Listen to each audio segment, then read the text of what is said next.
খারাপ তেলবার তাগাদা মন আচরণ করছে সবাই হয়তো। আবার আরেকদিকে সময়টাও খুব খারাপ। বর্তমান সময়টা আমাদের যে সময় আমরা যাচ্ছি, আমাদের দেশ ধর্মীয় উন্মত্ততার মাল্যভূমি, এই মুহূর্তে গভীর সংকট। এই সপ্তাহে দেখছিলাম একটি ছেলে মোটর বাইকে যাচ্ছে, আরেকজন তাকে ক্রস করেছে, ওভারটেক করেছে। সেই অপরাধে যে ওভারটেক করেছে সেই ছেলেটাকে পেছনে পিটিয়ে খুন করেছে।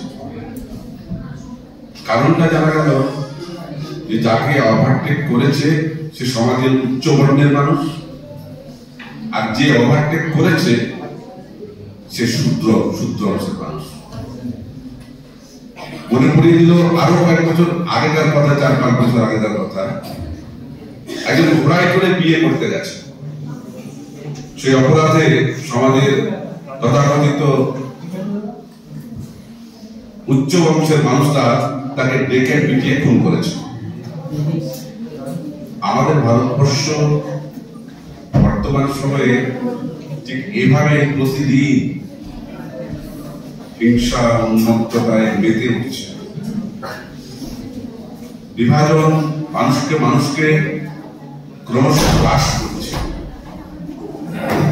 মানুষের সম্পর্কগুলো যেগুলো ছিল সেই সম্পর্কগুলো ভেঙে চুরমার করে দিচ্ছে। মানুষের সঙ্গে যে আত্মীয়তা ছিল সেগুলো আর থাকছে না। ফলত এইরকম একটা সময় দাঁড়িয়ে আমরা আশ্রয় খুঁজছি। আমাদের আশ্রয় খুঁজছি সেই আশ্রয়, যে আশ্রয়টাতে মানুষ সে বেঁচে থাকবার জন্য যে উপাদানগুলি সেখানে সংগ্রহ করতে পারবে। আমরা দেখেছি যে এই যে সমবেত ভাবনা, সমবেত চেতনা, গোষ্ঠী জীবন ধারা, এরকম উন্নত জীবনের অধিকারী যে সভ্য সমাজ, সভ্য জাতি, তা এই রাঢ় ভূমিতে রয়েছে। এবং এই রাঢ় ভূমিতে যারা এই সংস্কৃতির চর্চা করেন, চাষ করেন, আমরা জানি তারা মূলত গ্রামীণ কৃষিজীবী শ্রমজীবী অংশের মানুষ। অত্যন্ত গ্রামের প্রান্তিক মানুষরা সাধারণত না, এটাই নিশ্চিত, গ্রামের একেবারে প্রান্তিক খেটে খাওয়া মানুষরা এই লোক সংস্কৃতির চর্চা করেন। আর এই লোক সংস্কৃতির মধ্যেই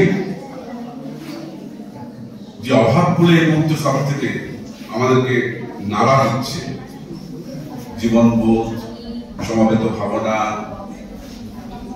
ভালোবাসা, প্রেম, সম্প্রীতি,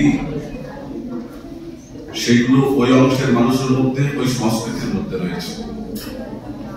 এবং সেই কারণের জন্যই আজকের যে বিষয় রাঢ়ের পুনরুত্থান এবং ঐতিহ্যের সংরক্ষণ, আমি যে বিষয়টা নিয়ে মূলত বলবো, সময় খুব কম, সেজন্য আমাকে সংক্ষিপ্ত করতেই হচ্ছে।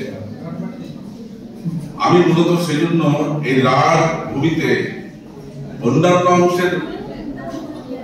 অংশের মানুষের যে শ্রমজীবী কৃষিজীবী মানুষদের যে লোক সংস্কৃতির আঙ্গিকগুলো আছে সেগুলো নিয়ে আমি যাব না। সেগুলো বলতে গেলে অনেক সময় যাবে। আমি মূলত যে কথা শুরুতে কিছুটা সন্তুষ্ট বলবার সময় বলেছেন, আরো অন্যান্য বক্তারাও বলেছেন, যে আমাদের এই ভারত ভূমির আদিম জাতি হচ্ছে যে আদিবাসী সন্তান। আজকে যতই গলা উঁচু করে এক অংশের মানুষ বলুক না কেন যে আর্য জাতি ভারতবর্ষের প্রথম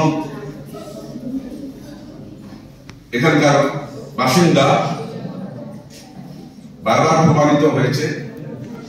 1920 সালে সিন্ধু সভ্যতার যে আবিষ্কার, তারও আগে 4000 বছরের আগে ভেট সভ্যতা, এই সবগুলো দিয়ে যদি দেখা যায় তাহলে পরে দেখা যাবে যে এই ভারতবর্ষের প্রথম অস্ট্রিক মুক্ত যে জনজাতি ভারতবর্ষে আসেন তা হচ্ছে সাঁওতাল জনজাতি।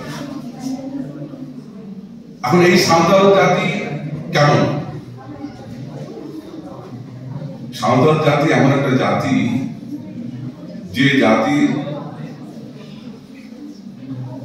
ভাষা আছে নিজস্ব, যে জাতির সংস্কৃতি আছে নিজস্ব, যে জাতির ধর্ম আছে নিজস্ব, শান্ত, সরল, স্বতন্ত্র এবং স্বাধীন। তারা যুগ যুগ ধরে বিভিন্ন আর্য হোক, অনার্য হোক, ইস্ট ইন্ডিয়া কোম্পানি হোক, মোগল হোক, নবাব হোক, বারবার তারা আক্রমণের শিকার হয়েছে। কিন্তু সমবেত প্রচেষ্টা, গোষ্ঠী জীবনধারা, সচেতন মানসিকতা নিয়ে তারা বারবার প্রতিরোধ করেছে এবং তাদের নিজস্ব যে বৈশিষ্ট্য, যে স্বতন্ত্রতা, তা তারা রক্ষা করেছে। আমি তাদের যে সংস্কৃতির যে ধারা, আসলে সাঁওতাল জাতি হচ্ছে যে শিল্পী জাতি। তাদের একেবারে ঘর তৈরি করা, নির্মাণ করা থেকে শুরু করে তাদের জীবন চর্চা, সংস্কৃতিটা শুধুমাত্র গান নাচের মধ্যে সীমাবদ্ধ থাকে না। সংস্কৃতি হচ্ছে একটা যাপন, একটা মানুষের যাপনটাই তার সংস্কৃতি। তাহলে সেটা আমরা দেখতে পাই একমাত্র এই সাঁওতাল জনজাতির মধ্য দিয়ে। তারা বিশ্বাস করেন যে প্রকৃতি, তারা প্রকৃতির পূজারী এবং প্রকৃতি থেকেই তার যে সবকিছু সৃষ্টি, এটা কিন্তু বিশ্বাস করেন। অন্যান্যদের মধ্যে অনেকের মধ্যে অনেক ভাবনা আছে, মানুষ কিভাবে সৃষ্টি হয়েছে, ভগবান, আল্লাহ, নানান কথা আমরা শুনতে পাই। কিন্তু একমাত্র সাঁওতাল জনজাতি বিশ্বাস করেন যে তাদের এই পৃথিবীতে জীবের যে সৃষ্টি রহস্য, বিজ্ঞান যা বলছেন, সেই বিজ্ঞানের সঙ্গে অভূতপূর্ব তাদের ভাবনার মিল।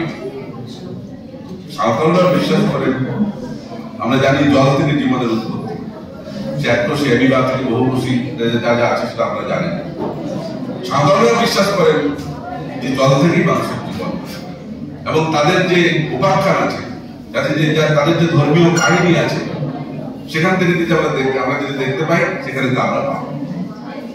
তাহলে এই জাতি জন্মগ্রহণ করার পর এই লড়াইয়ের ইতিহাস, টিকে থাকার ইতিহাস এবং তাদের নিজস্ব সংস্কৃতি, নিজস্ব ধর্ম ভাবনা, নিজস্ব বৈশিষ্ট্যকে বজায় রাখবার জন্য তারা এখনো পর্যন্ত লড়ে যাচ্ছে, আবার এখনো পর্যন্ত স্বমহিমায় টিকে আছে। আমি তাদের এই জীবন বোধ, বাংলার সংস্কৃতি ও আদিবাসী সংস্কৃতির এই যে সজীব এবং সচল ধারা, আজকের দিনেও শিক্ষিত মানুষের কাছে বড় বিষয় এবং গভীর অন্বেষণ।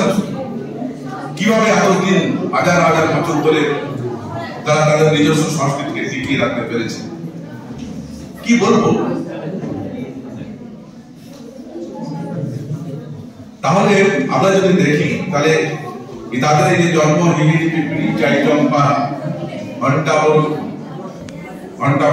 ঘন্টাবাড়ি, লোহপুর ঘন্টাবাড়ি, যেখান থেকে তাদের আবেগ জড়িয়ে আছে, যেখান থেকে তারা বিশ্বাস করেন, যেখান থেকে তাদের জন্ম,